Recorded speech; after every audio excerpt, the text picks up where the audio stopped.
Hello students, welcome back.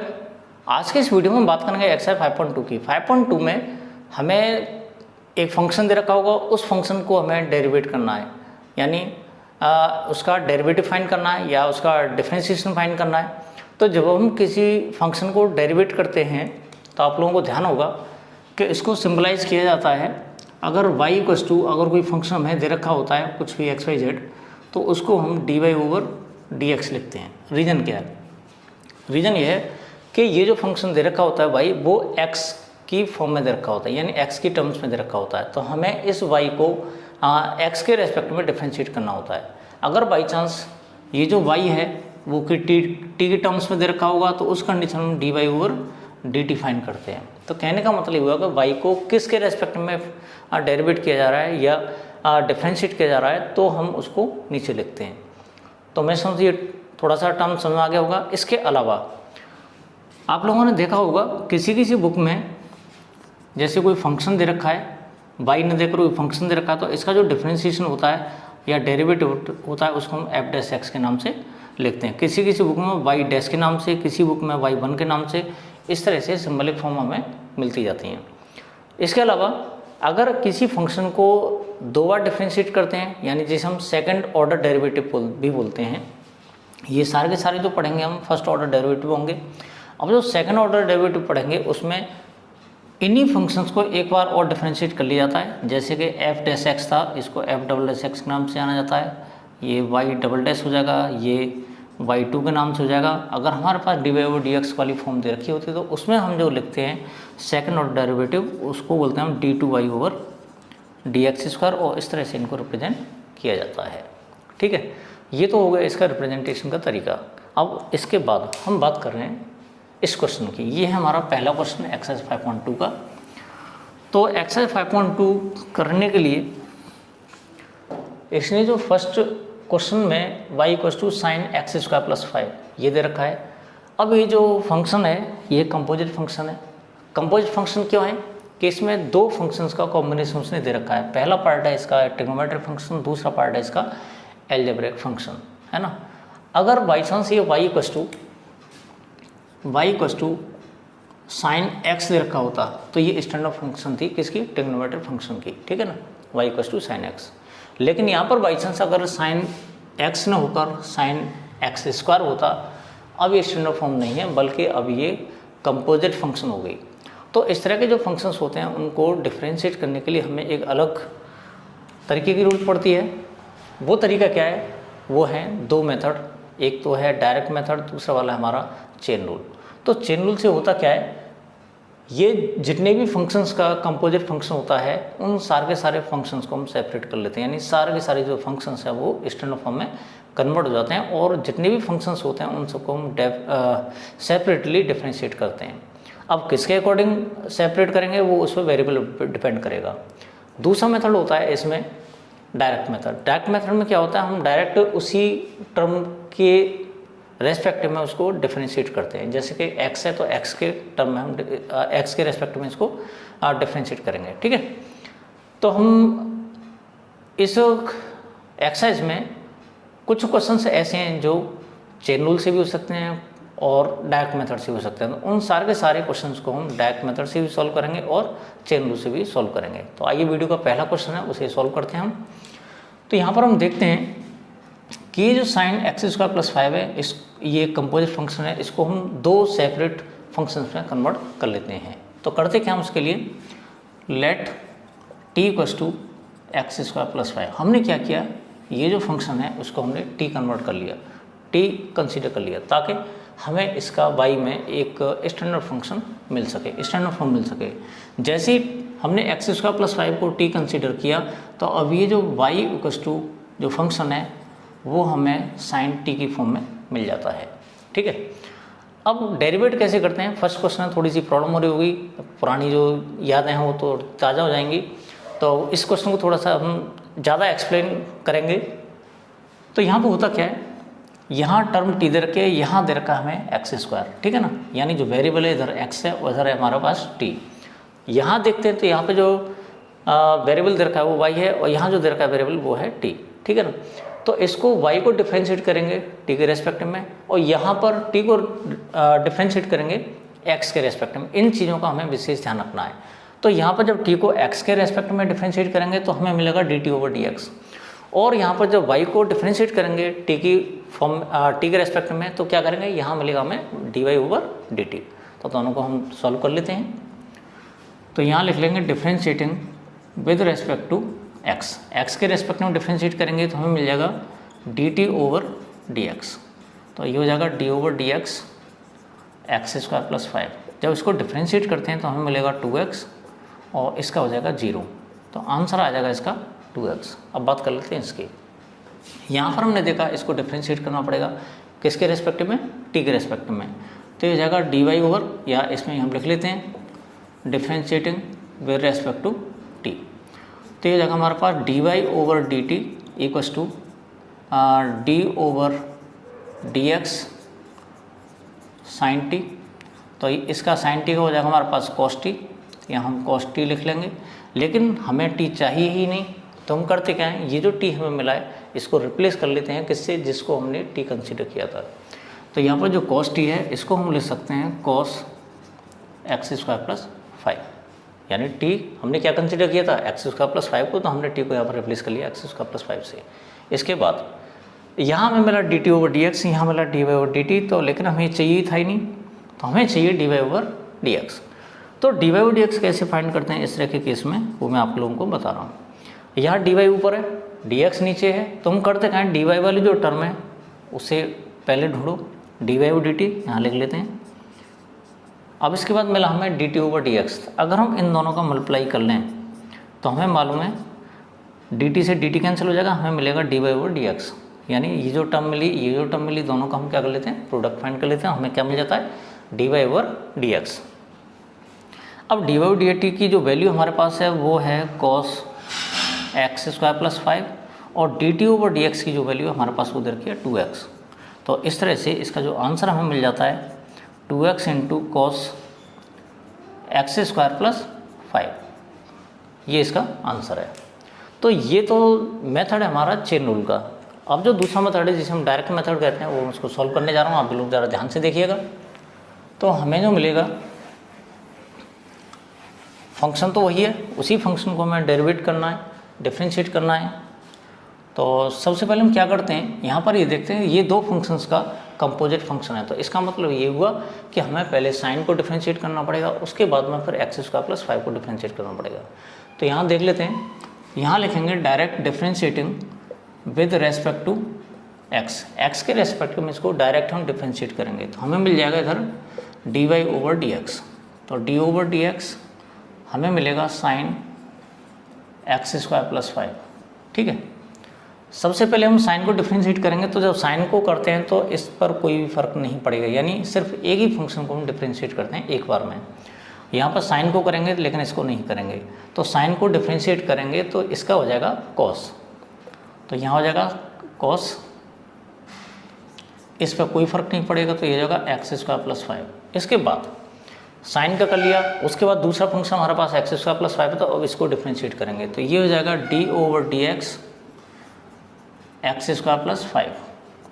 तो cos x² + 5, और इसका हो जाएगा 2x + 0, और इस तरह से हमें इसका 2x मिल जाता है। इस 2x को हम आगे ले लेंगे तो हो जाएगा 2x × cos x² + 5। ये हमें डायरेक्ट मेथड से इस क्वेश्चन का आंसर मिल जाता है। इसी मेथड का हमारे पास दूसरा क्वेश्चन है, वो है y = cos sin x। तो सबसे पहले क्या करते हैं, हम देखते हैं यहाँ पर ये जो फंक्शन है ये दो फंक्शंस का कंपोजिट फंक्शन है, यानी ये ट्रिग्नोमेट्रिक फंक्शन है, ये भी ट्रिग्नोमेट्रिक फंक्शन है, और दोनों के दोनों ट्रिग्नोमेट्रिक फंक्शन एक सिंगल फंक्शन बना रहे हैं। तो इसका मतलब ये कंपोजिट फंक्शन है। अब उसके बाद में तो इस तरह के फंक्शंस को हम सेपरेट कर लेते हैं। सेपरेट करने के लिए हम क्या करेंगे, ये जो sin x दे रखा है इसको t कंसीडर कर लेंगे। तो यहाँ लिखेंगे लेट t = sin x। जब sin x को हमने t कंसीडर कर लिया तो अब ये जो फंक्शन है हमारा ओरिजिनल, ये हो जाएगा y = cos t। हमारे पास दो फंक्शंस आ गए और दोनों के दोनों हमारे स्टैंडर्ड फॉर्म में दे रखे हैं। तो इसका मतलब ये होगा हम दोनों को अब यहाँ पर डेरिवेट कर सकते हैं।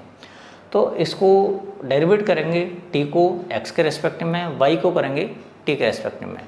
तो यहाँ लिखेंगे differentiating with respect to X और differentiating with respect to T. जब x के रेस्पेक्ट में इसको डिफ्रेंशिएट करेंगे तो हमें मिलेगा dt over dx, d over dx sine x, और साइन x का हो जाएगा cos x। बात करते हैं इसकी, तो ये जाएगा dy over dt equals to d over dt, और इसका हो जाएगा माइनस का सॉरी पहले लिख लेते हैं इसको cos t, और ये हो जाएगा माइनस का साइन t। लेकिन t में तो हमें चाहिए नहीं, तो इस t को हम कन्वर्ट कर लेते हैं साइन x से, तो हमें फंक्शन मिल जाएगा minus sign x।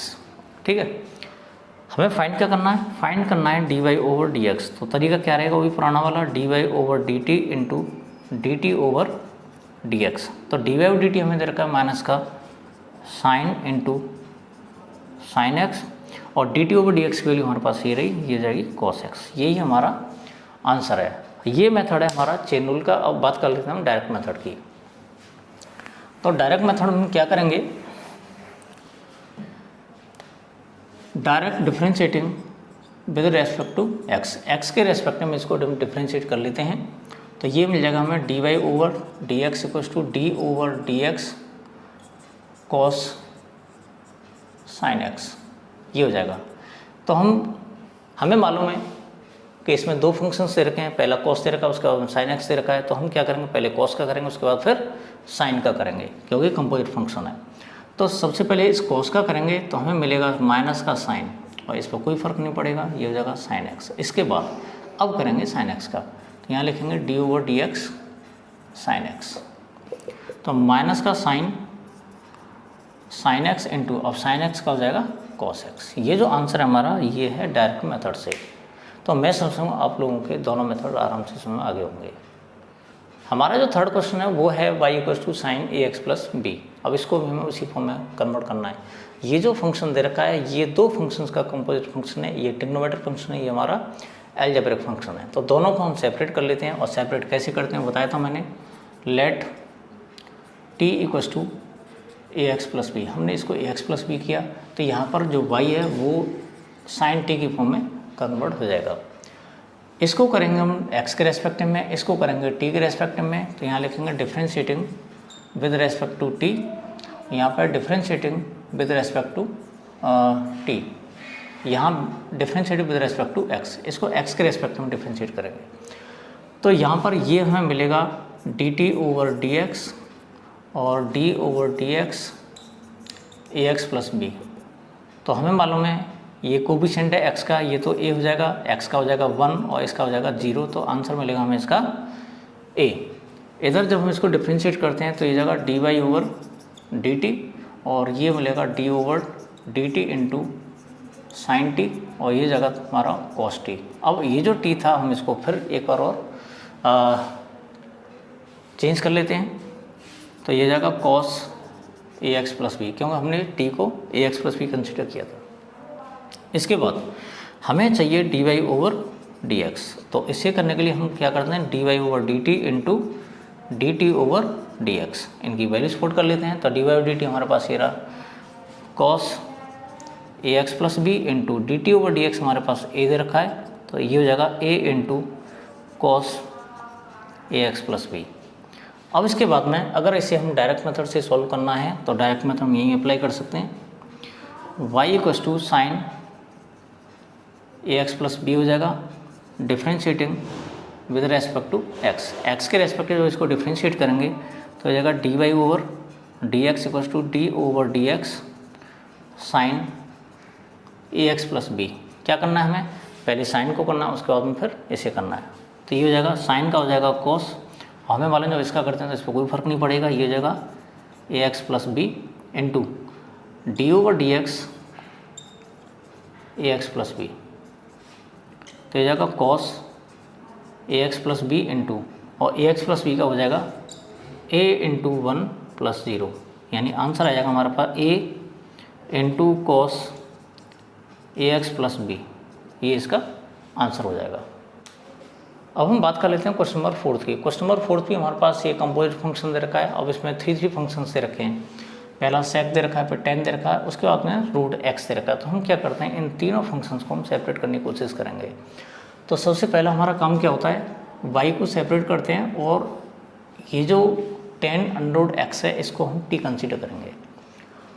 Late t equals to tan under root x.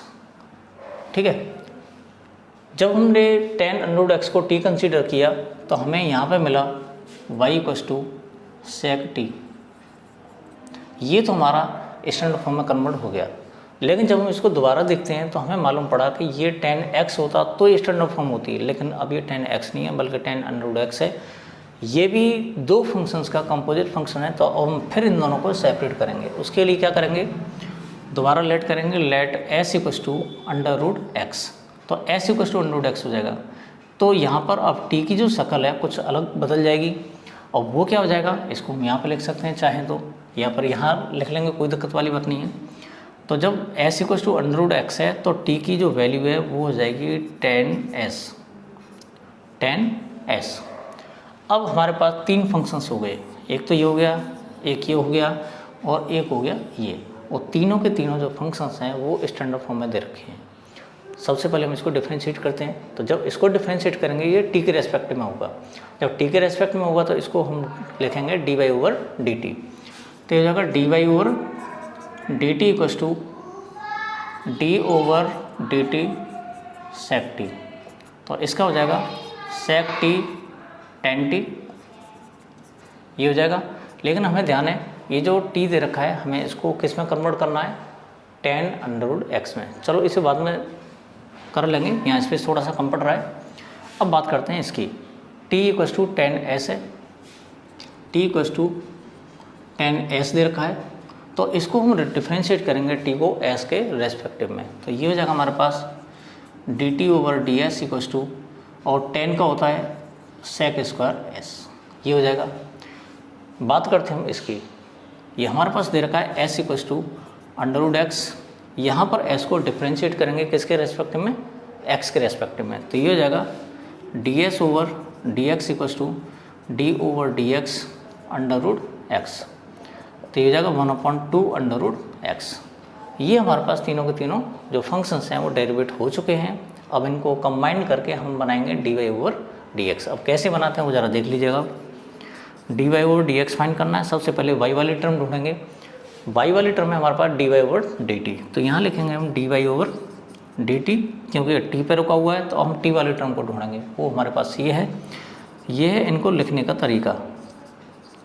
अब एस पे रुका हुआ है तो D S over D T ढूंढेंगे। तो ये हो जाएगा D S over D x.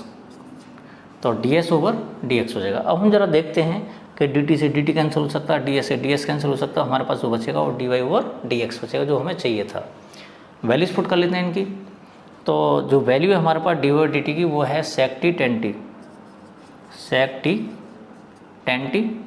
D T over D S की जो वैल्यू दे रखी है हमारे पास वो है सेक स्क्वायर एस। इसके बाद में D S over D x की वैल्यू दे रखी है हमारे पास 1/2 अंडर रूट एक्स। तो यहाँ पर हम देखते हैं सबके सब स्टैंडर्ड फॉर्म में तो है नहीं, यानी जो हमने टी कंसिडर किया था उसको भी चेंज करेंगे, एस जो कंसिडर किया था उसको भी चेंज करेंगे। यानी क्योंकि डी वाई और डी एक्स तो सारी की सारी जो टर्म्स होंगी वो एक्स वेरिएबल में ही होनी चाहिए। अब इनको हम रिप्लेस कर सकते हैं। सेक टी हमारे पास क्या था, टी था हमारा 10 अंडर रूट एक्स। तो ये हो जाएगा 10 अंडर रूट एक्स इंटू, अब 10 टी है तो ये हो जाएगा 10 अंडर रूट एक्स इंटू, अब sec square s, sec square. अब एस क्या था, एस है हमारे पास अंडर रूट एक्स, और ये जो टर्म दे रखी है वो दे रखी है 1/2 अंडर रूट एक्स। ये इसका आंसर हो जाएगा। आप लोगों को इसको डायरेक्ट मेथड से अपने आप सॉल्व करके देखना है, ठीक है। वैसे मैं सॉल्व किए दे रहा हूँ, कोई दिक्कत वाली बात नहीं है। तो हमेशा से इस मेथड आप लोगों को समझ आ गया होगा। अब देख लेते हैं इसका डायरेक्ट मेथड। और डायरेक्ट मेथड में क्या होता है, हम डायरेक्ट इसको एक्स के रेस्पेक्ट में डिफ्रेंशिएट करते हैं। अब कैसे करेंगे ये देख लेते हैं। Differentiating with respect to x, तो ये जाएगा d Y over D x. यहाँ लिखते हैं d Y over D x sec 10 under root x, ये हो जाएगा। क्योंकि 3 फंक्शंस का कंपोजिट फंक्शन है sec, tan और अंडर रूट एक्स, तो हम इसको 3 बार डिफ्रेंशिएट करेंगे 1/1। हम थर्ड ऑर्डर डेरिवेटिव बात नहीं कर रहे, हम इसको 3 बार डिफ्रेंशिएट करेंगे चेन रूल के हिसाब से। तो d/dx हो जाएगा, सबसे पहले हम sec पे अप्लाई करेंगे, तो sec x का जो डेरिवेटिव होता है वो sec x tan x होता है, तो यहाँ लिख लेंगे हम sec, इस पर कोई फ़र्क नहीं पड़ेगा, तो ये हो जाएगा tan under root x into tan under root x into sec का हो गया। अब बात करेंगे इसकी, इस ब्रैकेट की, तो ये होगा d/dx tan under root x. अब यहाँ पर फिर करेंगे हम tan का, तो हो जाएगा sec tan under root x tan under root x, और ये हो जाएगा हमारे पास tan का हो जाएगा sec square under root x. अब अंडर रूट एक्स का करेंगे, यहाँ पर हमने tan का किया तो sec स्क्वायर ये हो गया, लेकिन इस पर कोई फ़र्क नहीं पड़ेगा। अब फ़र्क कब पड़ेगा, जब इसको डिफ्रेंशिएट करेंगे, तो d/dx अंडर रूट एक्स। तो हमारे पास जो टर्म हो जाएगी sec tan under root x into tan under root x into sec square under root x into 1/2 under root x. ये इसका आंसर हो जाता है। हमारा जो नेक्स्ट क्वेश्चन है वो है क्वेश्चन नंबर 7। यानी हमने इस वीडियो में जो एक टाइप के जितने भी क्वेश्चन हैं उनको हमने एक जगह डिस्कस किया है, तो बाकी जो बीच में बचे हुए 2 क्वेश्चन हैं उनको बाद में डिस्कस करेंगे इस वीडियो में। तो हमारे पास जो क्वेश्चन नंबर 7 है वो है y=2 under root cot x square. तो इसको जब हम डिफ्रेंशिएट करेंगे तो हमें मालूम है ये एक स्टैंडर्ड फॉर्म नहीं है, पहले रूट, उसके बाद कॉट, उसके बाद फिर एक्स स्क्वायर, इसको हम 3 बार डिफ्रेंशिएट करेंगे, यानी 3 फंक्शंस का ये कॉम्बिनेशन है। तो हम करेंगे क्या, लेट ये जो कॉट एक्स स्क्वायर दे रखा है उसको हमने t कंसीडर कर लिया, तो जब t = कॉट एक्स स्क्वायर है तो हमारे पास जो बनेगा y की जो फॉर्म बन जाएगी वो बन जाएगी 2 अंडर रूट t। अब इसको हम डायरेक्ट डिफ्रेंशिएट कर सकते हैं, ये स्टैंडर्ड फॉर्म है इसकी। इसके बाद अब t = कॉट एक्स स्क्वायर, अगर सिर्फ कॉट एक्स होता तब भी ये स्टैंडर्ड फॉर्म होती, लेकिन ये कॉट एक्स स्क्वायर है, इस वजह से हमें एक्स स्क्वायर को भी किसी अदर वेरिएबल में कन्वर्ट करना पड़ेगा। यहाँ लिखेंगे लेट s = एक्स स्क्वायर।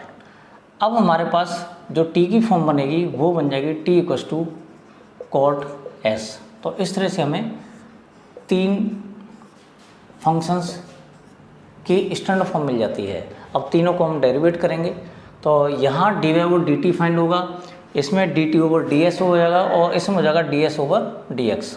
तो ये हमें मिल जाएगा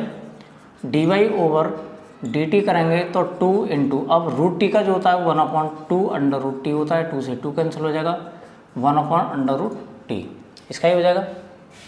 बात करते हैं इसकी, तो ये हो जाएगा dt/ds, तो d/ds कॉट s, तो इसका हो जाएगा माइनस का कोसेक स्क्वायर s।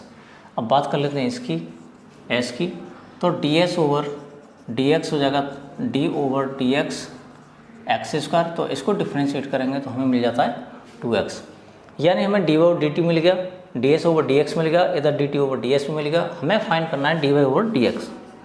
तो dy/dx हो जाएगा, वो हो जाएगा dy/dt, इसमें इधर रखा है dt/ds और उसके बाद ds/dx, यानी इसको हम क्रम से इस तरह से लिख लेते हैं। वैल्यूज पुट करते हैं इनकी, तो वैल्यूज जब पुट करेंगे तो dy/dt हमें दे रखा है 1/अंडर रूट t, dt/ds हमें जो दे रखा है वो दे रखा है माइनस का कोसेक स्क्वायर s, और उसके बाद हमें जो ds/dx दे रखा है वो दे रखा है 2x। हमें एक बात और मालूम होनी चाहिए कि इसमें t आ रहा है, इसमें s आ रहा है, तो ये जो दोनों वेरिएबल्स हैं इन सबको भी हम x में कन्वर्ट कर लेंगे। तो 1/अंडर रूट t को हमने क्या माना था, ये था हमारा कॉट एक्स स्क्वायर, तो यहाँ हो जाएगा कॉट एक्स स्क्वायर। बात करते हैं माइनस कोसेक स्क्वायर, अब s क्या था, s था हमारा एक्स स्क्वायर, तो यहाँ एक्स स्क्वायर हो जाएगा और ये हो जाएगा 2x। तो ये इसका हमारे पास आंसर मिल जाता है। ये हमारा चेन रूल। अगर इसी क्वेश्चन को हम डायरेक्ट मेथड से करते हैं तो हमें इस फंक्शन को डायरेक्ट एक्स के रेस्पेक्टिव में डिफ्रेंशिएट करना पड़ेगा। तो जैसे हम एक्स के रेस्पेक्टिव में डिफ्रेंशिएट करते हैं तो यहाँ लिखते हैं differentiating with respect to x, ये मिलेगा हमें direct d Y over D x. तो 2 into D over D x under root cot x square हो जाएगा। तो 2 इंटू, अब सबसे पहले रूट को डिफ्रेंशिएट करेंगे। तो रूट को डिफ्रेंशिएट करेंगे तो रूट एक्स का क्या होता है 1/2 अंडर रूट एक्स, तो हो जाएगा 1/2 under root cot x square. अब इसके बाद डिफ्रेंशिएट करेंगे d over D x cot x square को। एक बार और देख लेते हैं, इसको 3 टाइम्स डिफ्रेंशिएट करना है, पहले रूट को, फिर कॉट को, उसके बाद में एक्स स्क्वायर को। तो यहाँ पर हमने रूट को किया तो हमें इतना पोर्शन मिल गया, और उसके बाद जब कॉट को करेंगे तो अब देखो क्या मिलता है, 2 से 2 कैंसिल हो जाएगा, हमारे पास 1/, under root cot x square into, अब ये जो कॉट एक्स स्क्वायर है जिसमें से कॉट को करेंगे तो हमें मिलेगा माइनस का कोसेक स्क्वायर एक्स स्क्वायर। अब एक्स स्क्वायर को डिफ्रेंशिएट करना है हमें, तो ये जगह एक्स स्क्वायर, तो ये जगह माइनस का cosec square x square upon under root cot x square into, अब इसका हो जाएगा 2x। तो इस तरह से हम इसका ये आंसर मिल जाता है। क्वेश्चन नंबर 8 में हमें जो फंक्शन दे रखा है वो है y equals to cos under root x. तो सबसे पहले इसमें ये देखते हैं कि ये जो फंक्शन दे रखा है वो कंपोजिट फंक्शन है, ट्रिग्नोमेट्रिक फंक्शन और अलजेब्रिक फंक्शन का, ठीक है। तो यहाँ पर हम करते क्या है, इसको 2 बार डिफ्रेंशिएट करेंगे। तो 2 बार डिफ्रेंशिएट कर पहले इसको हम क्या करेंगे, इसको सेपरेट फंक्शंस में कन्वर्ट कर लेंगे। तो यहाँ लिखेंगे let t equals to under root x. जैसे ही हमने अंडर रूट एक्स को t कंसीडर किया तो यहाँ पर y की जो फॉर्म बन जाएगी वो हो जाएगी cos t। अब 2 बार में डिफ्रेंशिएट कर लेंगे इसको, इससे मिलेगा हमें dt ओवर dx और इससे मिल जाएगा dy ओवर dt। तो ये हो जाएगा हमारे पास dt ओवर dx और अंडर रूट एक्स का हो जाएगा d over dx under root x, और ये मिलेगा हमें 1/2 अंडर रूट एक्स। बात कर लेते हैं इसकी, इसको t के रेस्पेक्ट में डिफ्रेंशिएट करेंगे तो ये हो जाएगा हमारे पास dy over dt equals to d over dt into cos t. तो कॉस टी का माइनस का साइन t हो जाएगा, माइनस का साइन, अब t हमारे पास दे रखा है अंडर रूट एक्स, ये dy ओवर dt हो जाएगा। हमें फाइंड क्या करना है, फाइंड करना है dy ओवर dx। इसका मतलब dy over dt find into dt over dx, इस तरह से लिख लेंगे। तो ये हमारे पास दे रखा है माइनस का sine under root x into इसका 1/2 अंडर रूट एक्स। तो इसका आंसर आ जाएगा माइनस का sine under root x divided by 2 under root x. ये हमें इसका आंसर मिल जाता है। अगर इसी क्वेश्चन को हम डायरेक्ट डिफ्रेंशिएट करते हैं तो हमें मिलेगा differentiating with respect to x, x के रेस्पेक्ट में इसको डिफ्रेंशिएट कर लेंगे तो ये जाएगा d Y over D x equals to d over D x cos under root x. सबसे पहले हम कॉस को करेंगे इसमें, तो कॉस का हो जाएगा माइनस का साइन अंडर रूट एक्स, इसके बाद d over D x under root x. अब इस बार अंडर रूट एक्स को कर लेंगे तो ये मिल जाएगा हमें माइनस का sine under root x into 1/2 under root x, ये हो जाएगा। और सबको स्टैंडर्ड फॉर्म में लिखेंगे तो ये हो जाएगा sine under root x upon 2 under root x, ये इसका हमें आंसर मिल जाता है। अब हम बात कर लेते हैं क्वेश्चन नंबर 5 की। क्वेश्चन नंबर 5 में हमें जो दे रखा है वो दे रखा है y equals to sine A x plus b upon cos C x plus t. अब यहाँ पर इसको चेन रूल से करते हैं तो बहुत ही ज़्यादा कॉम्प्लिकेटेड हो जाएगा क्वेश्चन, तो इसको हम डायरेक्ट मेथड से करेंगे। तो डायरेक्ट मेथड में क्या होता है, ये क्वेश्चन की फॉर्म में हमें दे रखा है, यानी P x upon Q x, जहाँ पर क्यू एक्स की वैल्यू 0 के इक्वल नहीं होगी, यानी कॉस सी एक्स प्लस डी किसी भी सूरत में 0 के इक्वल नहीं होगा। तो अब हम करते क्या हैं, इसमें लाएंगे क्वेश्चन रूल। तो यहाँ पर क्वेश्चन रूल का फॉर्मूला अप्लाई कर लेते हैं हम, D over D X F X upon G X. तो फॉर्मूला होता है 11th क्लास में आप लोगों ने पढ़ रखा है, स्क्वायर ऑफ जी एक्स, ये हो जाएगा G X into D over D X F X minus F X into D over D X G X. ये हमारे पास फॉर्मूला दे रखा है इसका, ठीक है ना। अब इसी फॉर्मूले को हम अप्लाई करेंगे इस क्वेश्चन को सॉल्व करने के लिए। Differentiating with respect to x, इसको एक्स के रेस्पेक्ट में डिफ्रेंशिएट करना है। तो ये जगह d Y over D x, और यहाँ पे हम फॉर्मूला अप्लाई करेंगे क्वेश्चन रूल वाला। तो ये जी एक्स है, इधर ये वाला एफ एक्स है, यहाँ वैल्यू पुट कर सकते हैं। तो हमारे पास हो जाएगा कॉस सी एक्स प्लस डी का होल स्क्वायर, ये जाएगा कॉस सी x plus D into D over D X sine ए x plus B minus sine ए x plus B into D over D x cos सी एक्स प्लस डी। ये हमारे पास terms आ जाती हैं। अब इसको differentiate कर लेते हैं। ये जाएगा cos square C x plus D, इसके बाद ये हो जाएगा कॉस सी एक्स प्लस डी इंटू, पहले साइन का करेंगे और साइन के बाद में फिर करेंगे हम ए एक्स प्लस बी, यानी चेन रूल से। तो ये जाएगा कॉस, साइन का कॉस हो जाएगा A x plus B into, अब ए एक्स प्लस बी का करेंगे तो ये जगह ए इंटू 1 प्लस 0 यानी ए माइनस, यहाँ ये टर्म आ जाएगी साइन ए एक्स प्लस बी इंटू, पहले करेंगे कॉस का तो ये जाएगा माइनस का sign C x plus D into, अब सी एक्स प्लस डी का करेंगे तो इसका हो जाएगा सी। इसके बाद करना क्या है, यहाँ ए था, इस ए को बाहर ले लेंगे हम, तो ये जगह A cos C x plus D into cos A x plus B minus, ये जो साइन है वो ये जो सी है वो यहाँ आ जाएगा, ये माइनस है, ये माइनस है, ये प्लस हो जाएगा। तो C into sine A x plus B into sine C x plus D divided by cos square C x plus D. ये हमारे पास इस क्वेश्चन का आंसर आ जाता है। अब बात कर लेते हैं क्वेश्चन नंबर 6 की। क्वेश्चन नंबर 6 में हमें जो फंक्शन दे रखा है वो है y equals to cos x Q into sine square x to power 5। तो यहाँ पर हमारे पास दो फंक्शंस दे रखे हैं, इन दो फंक्शंस का प्रोडक्ट हो रहा है, तो इसको एफ एक्स, इसको जी एक्स हम कंसिडर कर लेते हैं और इसमें लगाएंगे हम प्रोडक्ट रूल। तो प्रोडक्ट रूल होता क्या है, D over D X F X into G X, ये दे रखा है हमारे पास F X into D over D X G X plus G X into D over D X F X. इस फॉर्मूले को हम इसमें इस्तेमाल करेंगे।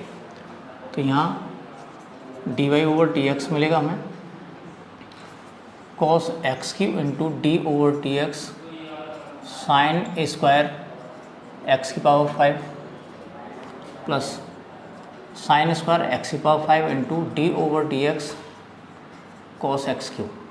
ठीक है, इसके बाद कॉस एक्स क्यू इंटू, अब हम इसको जब डिफ्रेंशिएट करेंगे तो हमें इसको 3 बार डिफ्रेंशिएट करना पड़ेगा, पहले पावर, उसके बाद साइन, उसके बाद एक्स टू पावर 5। तो सबसे पहले हम पावर का करते हैं, तो हमें मिलेगा 2 साइन एक्स की पावर 5। पहले हमने पावर का किया, यहाँ पर पावर 1 हो जाएगी इंटू, अब करेंगे साइन का, तो ये हो जाएगा cos x to power 5, sine का कॉस हो जाएगा। अब एक्स टू पावर 5 का करते हैं तो हमें मिलेगा 5 एक्स की पावर 4 प्लस, तो ये हो गया इस टर्म का पूरा डिफ्रेंशिएशन। इसके बाद हमारे पास sine square x to power 5 into, पहले करेंगे हम कॉस का, तो कॉस का हो जाएगा माइनस का साइन एक्स क्यूब, फिर करेंगे एक्स क्यूब का, तो ये जाएगा 3x स्क्वायर। मैंने पूरा एक ही टर्म में ख़त्म कर दिया है। तो 5 टू 10, ये जगह x to power 4 into cos x cube into sine x to power 5 into cos x to power 5 plus, ये माइनस है यहाँ पर, तो यहाँ इसको माइनस बाहर ले लेंगे, तो ये हो जाएगा 3x square into sine square x to power 5 into sine x cube. ये हमारे पास ये वाली टर्म आ जाती है। अब इसके बाद हमें करना क्या है, वैसे तो आंसर यही है, कोई दिक्कत वाली बात नहीं है, लेकिन इसको अगर थोड़ा सा और अपडेट करना है, आंसर मैच करने वाली दिक्कत आती है, तो हम करते क्या हैं, ये जो 10 था इसको स्प्लिट कर लेते हैं, तो ये जगह 5x to power 4 into cos x cube into, क्योंकि 5 टू 10 होता है तो ये इसमें 2 बचा, तो 2 into sine x to power 5 into cos x to power 5 minus 3x square into sine square x to power 5 into sine x cube. तो ये जो टर्म है हमारी साइन 2x वाले फॉर्मूले से ये कन्वर्ट हो जाएगी, तो 5x⁴ into cos x³ into ये हो जाएगा sine 2x⁵ minus 3x² sine square x⁵ into sine x। हमारे पास जो क्वेश्चन नंबर 9 दे रखा है और जो अगला जो क्वेश्चन आने वाला है 10, वो दोनों के दोनों सेम कॉन्सेप्ट के क्वेश्चन हैं। तो इसमें दे रखा है क्वेश्चन नंबर 9 में, prove that the function f(x) = modulus of x - 1 where x belongs to r is not differentiable at x = 1। जब हमारे पास कोई फंक्शन दे रखा है और किसी गिवन पॉइंट पर वो ये पूछ रहा होता है कि ये जो फंक्शन है वो डिफरेंशिएबल होगा या नहीं होगा, तो हम क्या करते हैं उसके लिए, उस पॉइंट पर हम LHT फाइंड करते हैं, यानी लेफ्ट हैंड डेरिवेटिव और राइट हैंड डेरिवेटिव। अगर दोनों की वैल्यू कोइंसाइड करती हैं तो हम कह सकते हैं उस पॉइंट पर जो फंक्शन होगा वो डिफरेंशिएबल होगा। तो सबसे पहले हम क्या करते हैं, हमें जो फंक्शन दे रखा है वो दे रखा है मॉडुलस ऑफ x - 1। अगर x = 1 पर फंक्शन की वैल्यू फाइंड करते हैं तो हमें मिलेगी 1 - 1 यानी 0। ये होगी फंक्शन की वैल्यू। अब फाइंड करते हैं हम LHT और RHT। जब हम किसी फंक्शन को डेरिवेट करते हैं तो डेरिवेट करने के लिए हमारे पास एक फॉर्मूला होता है कि वो डिफरेंशिएबल है कि नहीं है। f(x) = limit x tending to c fx minus fc upon x minus c, ये इसका एक फॉर्मूला है। ठीक है, इसी फॉर्मूले का हम यूज़ करेंगे LHT और RHT फाइंड करने के लिए। तो सबसे पहले हम LHT लिखते हैं यहाँ पर, तो limit x tending to 1 negative, क्योंकि हमें किस पॉइंट पर निकालना है, 1 पर फाइंड करना है। तो हम LHT फाइंड करेंगे, तो LHT फाइंड कर लिए हम 1 नेगेटिव का इस्तेमाल करेंगे, यानी 1 से स्मॉलर वैल्यूज़ के लिए। तो यहाँ पर जो फंक्शन हो जाएगा हमारा fx minus f1 upon x minus 1, क्योंकि यहाँ पर जो c की वैल्यू दे रखी है वो दे रखी है इसमें 1। अब इसके बाद limit x tending to 1 negative. अब ये जो फंक्शन है fx की वैल्यू हमारे पास वो दे रखी है, वो दे रखी है x माइनस 1 माइनस f1 की वैल्यू हम पहले ही फाइंड कर चुके हैं 0 अपॉन x माइनस 1। ये हमारे पास टोटल फंक्शन निकल के आ जाता है। तो limit x tending to 1 negative हमारे पास बचा x माइनस 1 मॉडुलस ऑफ, और इधर x माइनस 1। अब क्या करते हैं, इसकी एग्जैक्ट वैल्यू निकालेंगे। x की वैल्यू हम डायरेक्ट 1 पुट कर देते हैं, इसमें नॉट डिफाइंड टर्म आ जाती है। तो इससे बचने के लिए हम क्या करते हैं, s का इस्तेमाल करते हैं। अगर उसके बाद भी नॉट डिफाइंड टर्म आती है तब देखते हैं हम। तो ये जगह limit h tends to 0, 1 negative है, इस वजह से h टेंड्स टू 0 रखने पर हम इसको रिप्लेस करेंगे x को 1 माइनस h से। तो ये जगह 1 minus h minus 1 upon 1 minus h minus 1। यहाँ इधर 1 से 1 कैंसिल हो जाएगा, 1 से 1 कैंसिल हो जाएगा, तो हमारे पास जो बचता है term limit h tends to 0 modulus of minus h upon minus h। इसकी जो वैल्यू आ जाएगी लिमिट h टेंड्स टू 0, ये h हो जाएगा, नीचे माइनस h, और इसको हम सॉल्व करेंगे तो माइनस 1 मिलेगा हमें। तो limit h tends to 0 minus 1, और इसको जो इवेल्यूएट करते हैं तो हमें इसकी वैल्यू माइनस का 1 मिल जाती है। यानी हमारे पास जो LHT है, LHT मिल जाता है माइनस का 1। अब इसके बाद हम RHT फाइंड करेंगे। तो RHT फाइंड करने के लिए हम करते क्या हैं, फॉर्मूला तो खैर सेम है, लेकिन 1 पॉजिटिव आ जाएगा इसमें, और 1 पॉजिटिव के लिए हम देखते हैं इसमें RHT राइट हैंड डेरिवेटिव। तो ये जाएगा limit x tending to 1 positive, function हो जाएगा fx minus f1 upon x minus 1। इस तरह से इसको लिख लेंगे। तो limit x tending to 1 positive, fx हमारे पास modulus of x minus 1 minus 0 ये दे रखा है हमारे पास, ये x माइनस 1 हो जाता है। तो limit x tending to 1 positive modulus of x minus 1 upon x minus 1, ये हमें मिल जाता है। फिर वही सिस्टम के 1 पॉजिटिव है तो हम क्या करेंगे, इसको h टेंड्स टू 0 करेंगे, तो 1 प्लस h से इसको रिप्लेस कर लेंगे। तो लिमिट h टेंड्स टू 0 ये हो जाएगा 1 plus h minus 1 upon 1 plus h minus 1। 1 से 1 कैंसिल हो जाएगा, 1 से 1 कैंसिल हो जाएगा। तो limit h tends to 0 modulus of h upon इधर h बचेगा, तो limit h tends to 0 h upon h, यानी लिमिट, यहाँ इसको इधर लिख लेते हैं, limit h tends to 0, h से h कटेगा 1 टाइम्स, तो ये 1 हो जाएगा। अब इसकी जो लिमिटिंग वैल्यू आती है वो आती है हमारी 1।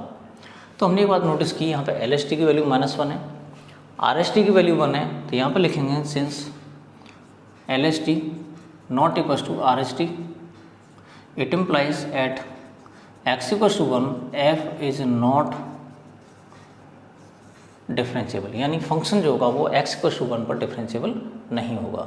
बात कर लेते हैं क्वेश्चन नंबर 10 की। क्वेश्चन नंबर 10 में हमें एक ग्रेटेस्ट इंटीजर फंक्शन दे रखा है एफ एक्स इक्वल टू, इस तरह से जब x जो होगा वो 0 से बड़ा होगा लेकिन 3 से छोटा होगा, तो उस कंडीशन में हमें फाइंड करना है कि x इक्वल टू 1 और x इक्वल टू 2 पर जो फंक्शन होगा वो डिफरेंशिएबल नहीं होगा।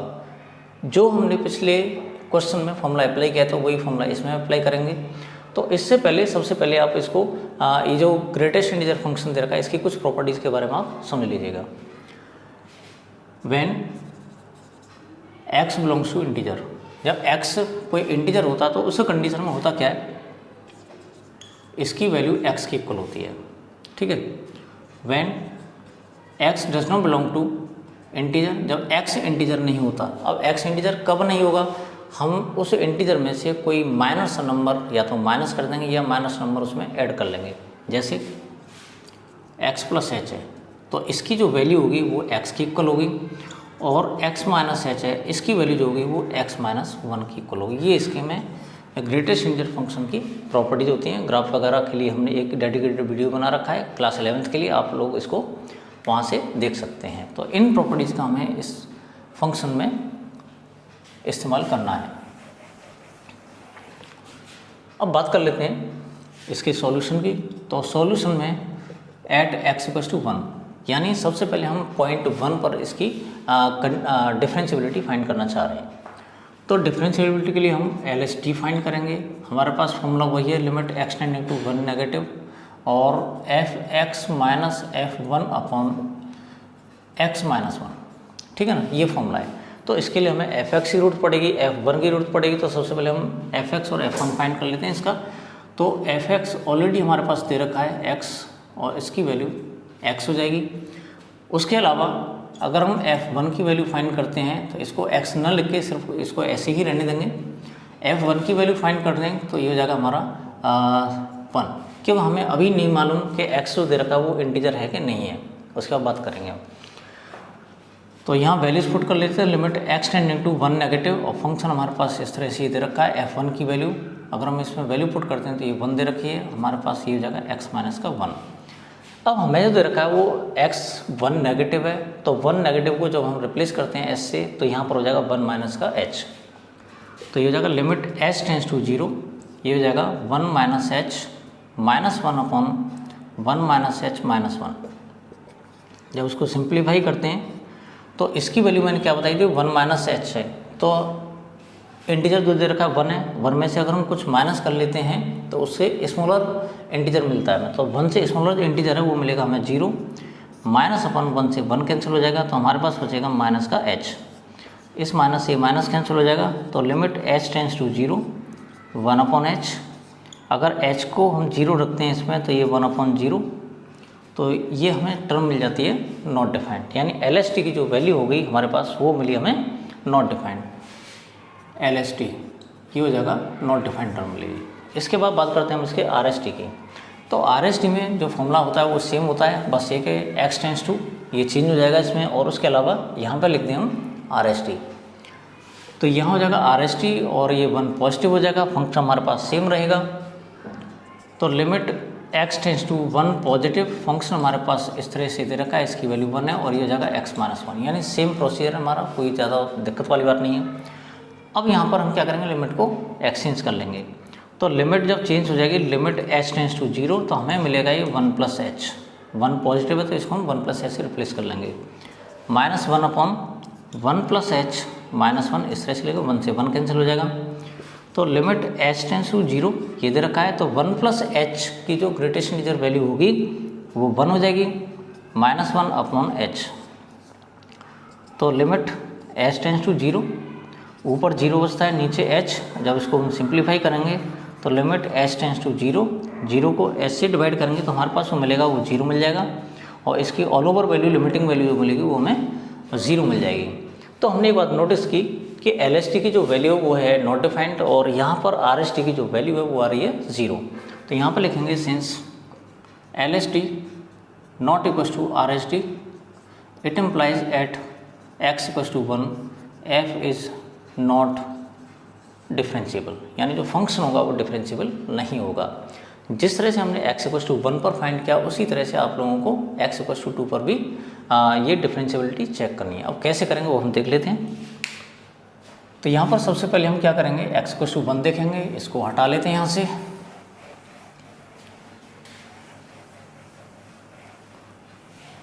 हमें मालूम है f(x) की वैल्यू इधर रखी है। अगर हम f2 की वैल्यू निकालना चाहें, f2 की वैल्यू तो ये मिल जाएगा 2 और इसकी वैल्यू आ जाएगी 2।